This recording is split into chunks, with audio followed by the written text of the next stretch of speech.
पिछले चैप्टर के लास्ट में हमने देखा था कि अनका, आशीष और यूजिन ने मिलकर स्लान के प्लान को बर्बाद कर दिया होता है, जिसकी वजह से वह बहुत गुस्सा हो जाता है। अब इस चैप्टर की शुरुआत में हमें एक एंशिएंट बीइंग को दिखाया जाता है जो एक पहाड़ी के ऊपर खड़ा होकर चांद को देख रहा होता है, जिसके पीछे से कुछ लोग कहते हैं, हे महान क्रिएटर जो तारों से हमें बचाने के लिए आए हैं, कृपया हमारी ओर देखें। लोगों की आवाज सुनकर वो एंशिएंट बीइंग पीछे मुड़कर देखता है। तब उसके पीछे कई सारे एंशिएंट रेस के लोग रोते हुए उससे भीख मांग रहे होते हैं कि हमारे क्रिएटर हमारे ऊपर दया कीजिए, हमें इस दर्द से बचाइए। उन लोगों को इतना दर्द में देखकर वो एंशिएंट बीइंग दुखी होकर कहता है, मुझे माफ करना लेकिन हमें तुम सबको बचाने का कोई रास्ता नहीं मिला। इसके बाद एक मैजिक करते हुए कहता है, लेकिन अगर तुम सभी के सफरिंग को खत्म नहीं किया जा सकता तो मैं तुम सबके दर्दनाक फेत को खुद ले लूंगा। तभी यूजिन चिल्लाकर उठ जाता है और कहता है, मेरा सर दर्द से फटा जा रहा है। इसके बाद अपने उस सपने के बारे में सोचते हुए कहता है, क्या वो सिर्फ एक सपना था या किसी पास्ट लाइफ की मेमोरी। इसके बाद घबराते हुए कहता है, नहीं, ये जरूर मेरे सबसे पहले लाइफ की मेमोरी है। अपने सर लेने का डिसाइड किया था, जिसकी वजह से मेरी ये और मेरी पिछली जिंदगियां।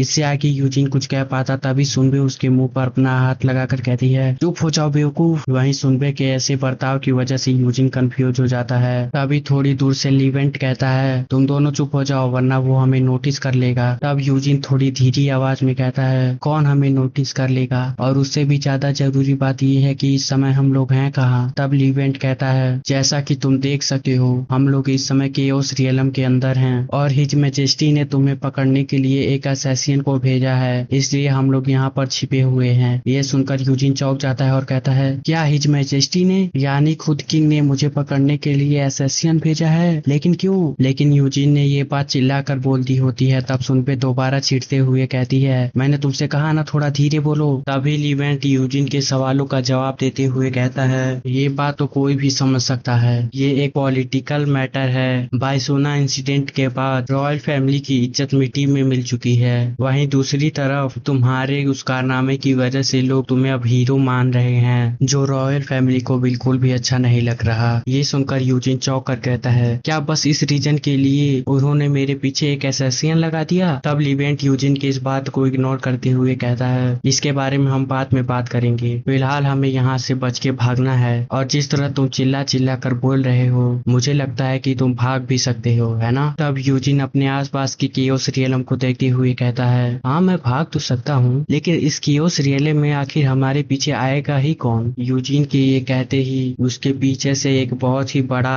पपेट वहाँ से आ जाता है, जिसे देखकर यूजिन की हालत खराब हो जाती है और वो तीनों वहाँ से भागने लगते हैं। भागते हुए ही सुनबे चिल्लाकर कहती है, मैंने तुमसे कहा था कि अपनी आवाज धीमी रखो, लेकिन फिर भी तुम बेवकूफ बार बार चिल्लाते रहे, अब देखो वो यहाँ तक भी आ गया। तब यूजिन कंफ्यूज होकर पूछता है, आखिर वो किस तरह का एबीस मॉन्स्टर है। तब लिवेंट कहता है, वो एक पपेट है जिसे एक असैसिन डेजिग्नेटेड मेज ने किंग के कहने पर तुम्हारे पीछे छोड़ा है। डेजिग्नेटेड मेज का नाम सुनकर यूजिन चौंक जाता है और कहता है, क्या। और इसके बाद अपने मन में कहता है, हाँ मुझे याद है, उन्होंने मुझे पहले भी बताया था। डेजिग्नेटेड मेज का दर्जा उन मेजेस को दिया जाता है जो इतना ज्यादा पावरफुल होते हैं कि उनकी एग्जिस्टेंस ही किसी नेशन के लिए खतरा माना जाता है। ये सब सोचकर यूजिन फिर से लिवेंट से कहता है, लेकिन आखिर कोई ऐसा मेज मेरे पीछे क्यों आ रहा है। तब लिवेंट कहता है, इसके बारे में मुझे भी नहीं पता, लेकिन एक चीज क्लियर है, किंग और उस डेजिग्नेटेड मेज ने तुम्हें मारने का डिसाइड कर लिया है। उनका मानना है कि सिर्फ तुम्हारी मौत से ही दुनिया वापस अपनी नॉर्मल कंडीशन में आ पाएगी। ये सुनकर यूजिन और भी ज्यादा हैरान हो जाता है। तभी ये सब सोचने की वजह से उसका सर फिर से बहुत ज्यादा दर्द करने लगता है, लेकिन इतनी देर में वो पपेट भी यूजिन के बहुत पास पहुंच चुका होता है, जो देखकर लिवेंट चिल्लाकर कहता है, यूजिन भागो। लेकिन इससे पहले यूजिन वहां से भाग पाता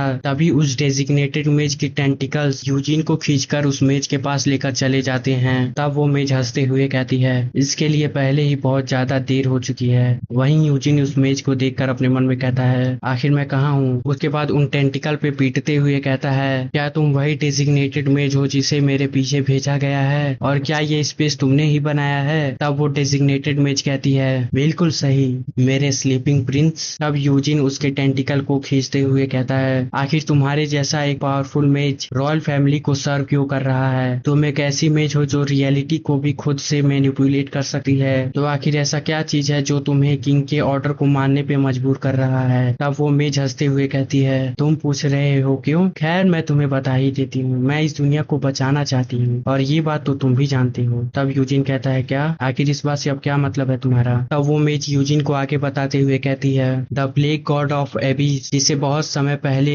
यानी एंशिएंट टाइम में ही सील कर दिया गया था, वो अब अवेकन हो रहा है और ये सब तुम्हारी वजह से हो रहा है, जिसे एंडलेसली रीइंकार्नेशन को फेल करके ब्लैक गॉड को सप्रेस करना था, लेकिन अब तुम अपने फेथ को एक्सेप्ट करने से पीछे हट रहे हो। इसके बाद यूजिन का चेहरा अपने सामने लाकर कहती है, अब मेरी बात ध्यान से सुनो 12th डिसाइपल, इतना ज्यादा भी सेल्फिश मत हो जाओ और चुपचाप अपने उस एंडलेस रीइंकार्नेशन के साइकिल पर वापस लौट जाओ ताकि ये दुनिया खुद को प्रोटेक्ट कर सके, या कहो तो तुम अपने बलिदान से इस दुनिया को प्रोटेक्ट कर सको। क्या ये वही पाथ नहीं है जिसे तुमने चूज किया था? ये सुनकर यूजिन कहता है, क्या मैंने चूज किया था? तब वो मेज कहती है, खैर मैं तो एक नेक्रोमेंसर हूँ, इसलिए पर्सनली अगर एबिस रिवाइव हो गया तो इसमें मेरा ही फायदा है, लेकिन एक डेजिग्नेटेड मेज होने के बाद मैं ये नहीं कर सकी और यही रीजन है कि मैं किंग के ऑर्डर को मान रही हूँ, इसलिए मुझे माफ करना स्लीपिंग प्रिंस, लेकिन तुम्हें अब यहीं पर मरना होगा। ये सुनकर यूजिन अपने पावर्स को एक्टिवेट करते हुए कहता है, बकवास। वहीं यूजिन की पावर को देखकर वो मेज भी एक्साइटेड हो जाती है। तब यूजिन एक अटैक करते हुए कहता है, वो मेरी चॉइस नहीं थी। तब वो डेजिग्नेटेड मेज यूजिन के इस बात पर बिना रिएक्ट किए कहती है, सच में 12th डिसाइपल, तुम बहुत ही ज्यादा पावरफुल हो। मैंने तो ये सोचा भी नहीं था कि इतने सारे एंडलेस रीइंकार्नेशन को फेस करने के बाद भी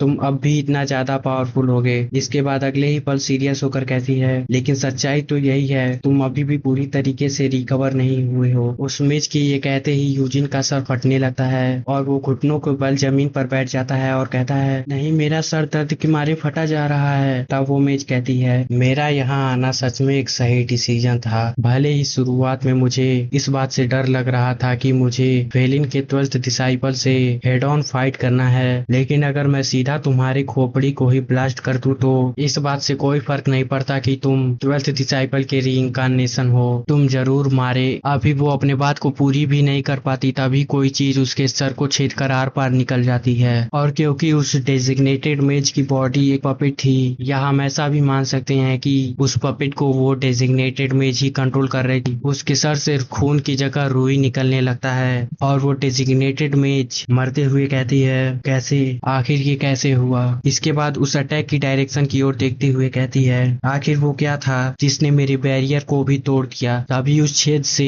कोई अपने आई ऑफ फेलेपिया से उस बैरियर के अंदर झांकते हुए कहता है, तो तुम तब से यहाँ पर छिपी हुई थी। इसके बाद कई सारे अटैक करके उस मेज को टुकड़े टुकड़े करके कहता है, मेरे बेटे से दूर हो जाओ। और हमें दिखाया जाता है कि उस पर्सन के एक अटैक की वजह से ही उस डेजिग्नेटेड मेज के साथ साथ उसका स्पेस भी टुकड़े टुकड़े हो जाता है और वो आदमी कहता है, यूजिन आखिरकार तुम उठ ही गए। इसके बाद एक स्माइल करते हुए कहता है, चलो अब अपने घर चलते हैं। और हमें बताया जाता है कि ये आदमी कोई और नहीं बल्कि फेलेविया फैमिली का हेड एडिल फेलेविया यानी यूजिन का फादर है। वहीं अपने फादर को देखकर यूजिन एक जंप करके उनके गले लगते हुए कहता है, डैड आखिरकार आप मुझे बचाने यहाँ आ ही गए। फिलहाल ये चैप्टर यहीं खत्म होता है, मिलते एक और नई वीडियो में, तब तक के लिए बाय बाय।